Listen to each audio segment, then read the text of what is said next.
Well, welcome back guys. Nag-update naman tayo sa panibago nating Minecraft video. At itong video na ito ay tungkol na naman sa Hardcore Survival Let's Play.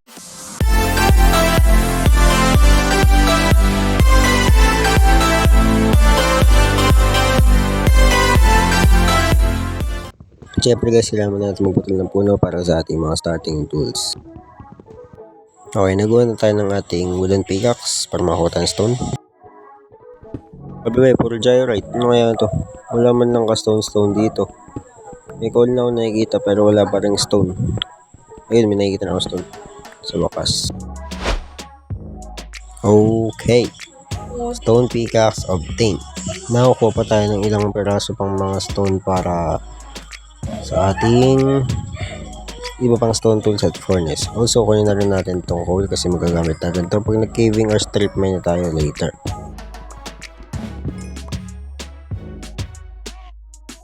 Ngayon ang plano ko ay mag-explore para makahanap siguro ng plains biome kasi sa plains biome maganda magtayo ng base. Also, siguro maghanap na rin tayo ng village and ship kasi wala pa tayong pagkain. Also, wala tayong bed. Hardcore to kaya delikado kung mamamatay naman tayo. Nakahanap na ako ngayon ng mga baka pero wala pa rin ship. Also, plains na to. Pwede na tayo dito mag-base pero problema wala pa rin tayo nakikita ang village. Spruce tree. Gamit natin to sa pagbibuild. Pero bago natin kunin to, magluto muna tayo. Yun, nakakita rin ng sheep. Yung tatlo.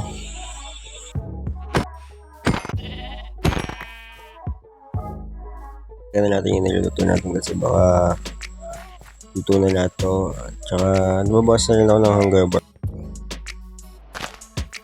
Gawin muna natin ready yung ating bed kasi yung wool para magawa tayo ng bed. Kasi magkakaiba yung kulay nila. Ayan. Meron tayong bed. Ngayon pagtuloy natin yung paglalakbay natin. Kasi wala pa rin tayo nakikita ang village.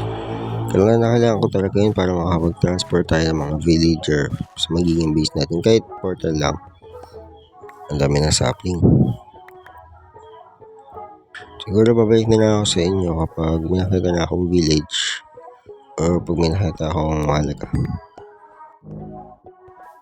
Magsisimula pa lang ako maglakbay tapos maggabi na agad. Siguro matulog muna tayo. No?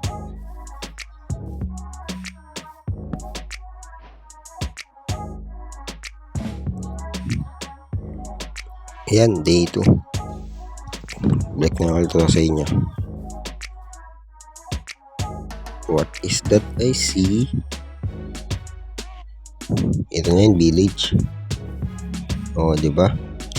Kung nga pala ako ng inksak kanina kasi kung sakaling makahanap tayo ng village para masave ko yung coordinates sa book and quill. Gawa na rin tayo ng ating hoe kasi maraming wheat dito kaya kunin na rin natin. Hay bale pala.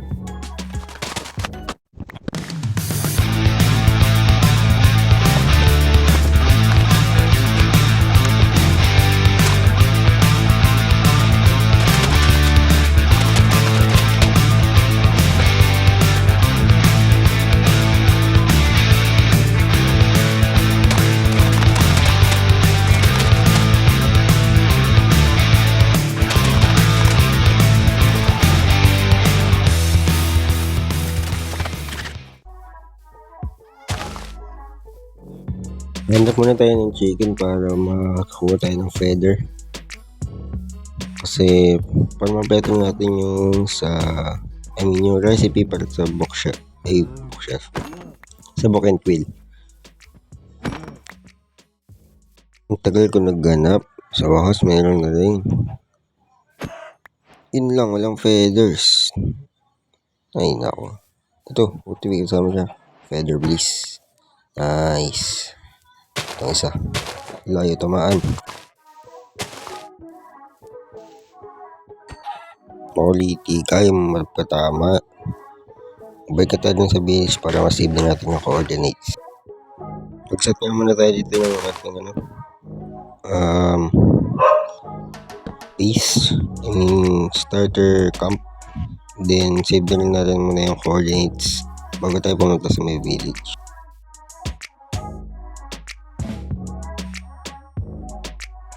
Yan, okay na.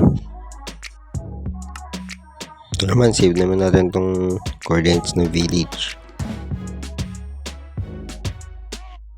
Store na natin tong mga items natin dito sa chest.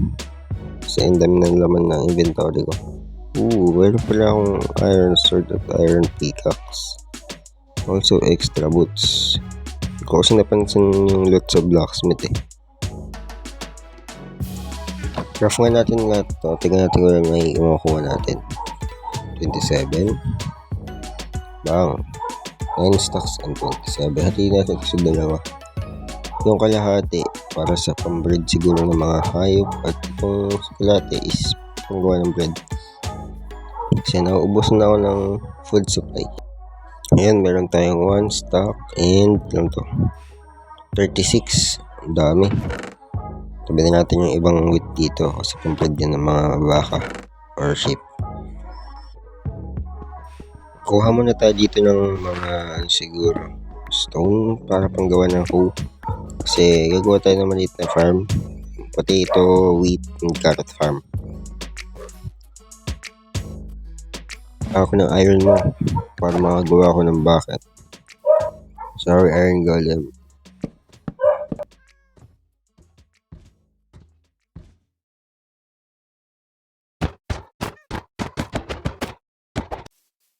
Thank you. Ngayon, makagawa na tayo ng bucket para magawa na tayo ng farm. So, bucket. And then, may silver pa yung dalawa. Kaya siguro shield yung isa. Yan. Tignan na natin yung isang iron kasi baka kailangan natin yan sa mga susunod.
And ayan, natapos na ako. Ngayon, kukuha na tayo ng mga wood para naman sa cow farm or cow breeder o kahit ano mang gusto nyo doon tawagin doon. Kung kaya naman ako nakahanap ng cow tsaka pa naggabi. Well, kung minamalas ka nga naman ako. Yan na nga, di ka na naman mahanap yung mga cow saan ba ako galing kanina. Baka nag-despawn na rin yung mga yun. Kasi kaya yung mga yun, nawawala. Parang dito ako galing kanina eh. Ayun, ito nga. Dadalhin ko muna itong mga to sa base. 4 sila kaya medyo madami-dami. Okay, pasok. Isa lang. Nice. Lalabas. Alright. Read natin. The parrots and the bats. Sheesh. Ngayon gagawin na ako dito ng strip mine siguro para makakuha tayo naman ng full iron armor. 16 pieces na lang ata yung kailangan ko para maka full iron and tools. Kasi meron na tayong sword, also pickaxe at meron na rin tayong helmet and chestplate and boots. Napakadaming pickaxe dito. Ewan kung sakto na ba ito, sobra pa. Tingin ko sobra pa ito eh. Hindi mo kasi ganun karaming iron kukunin ko. Pero minsan kasi minamalas ako sa iron pag nag-i-strip mine. Kaya siguro pwede ngayon ganito karami. Yung may gold. Ano ka gold? Ayan o. Dami guys. Kunin natin ito lahat. magawa din tayo ng rails or pang barter sa mga piglin. Yun o, iron and lapis lazuli. Ilawan naman natin yung paligid, tapos kunin natin.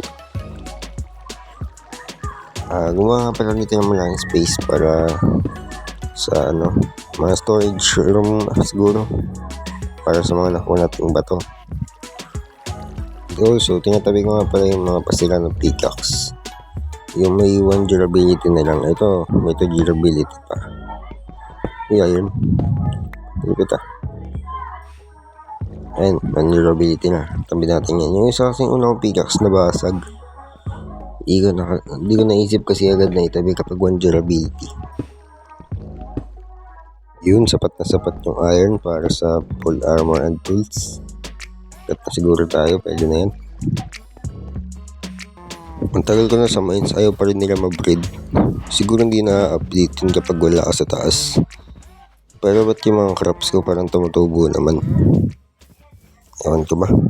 Gano'n ba katagal para mag-reset yung mga cow? Pero yun nga, nagluto na tayo ng mga iron dito para sa ating armor.